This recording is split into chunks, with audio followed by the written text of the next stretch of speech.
नमस्कार मित्रांनो, आज आपण बघणार आहोत लाडकी बहीण योजना ई-के.वाय.सी कशी करायची।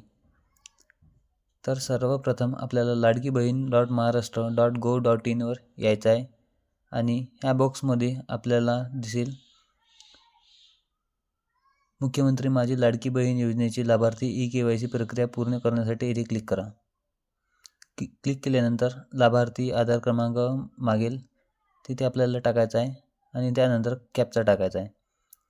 कॅप्चा टाकल्यानंतर मी सहमत आहे, OTP पाठवा यावरती क्लिक करून OTP प्रविष्ट करायचा आहे आणि सबमिट करा। सबमिट केल्यानंतर वडिलांचा किंवा पतींचा आधार क्रमांक टाका आणि कॅप्चा फिलअप करा। फिलअप केल्यानंतर मी सहमत आहे आणि OTP पाठवा यावरती क्लिक करायचं आहे।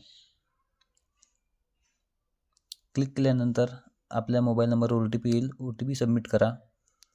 त्यानंतर वडिलांचे किंवा पतीचे नाव दिसेल आणि त्यानंतर आपल्याला जात प्रवर्ग विचारणार आणि हे 2 कंडिशन विचारणार आहे, तर ते कंडिशन तुम्ही वाचून बरोबर फिलअप करू शकता।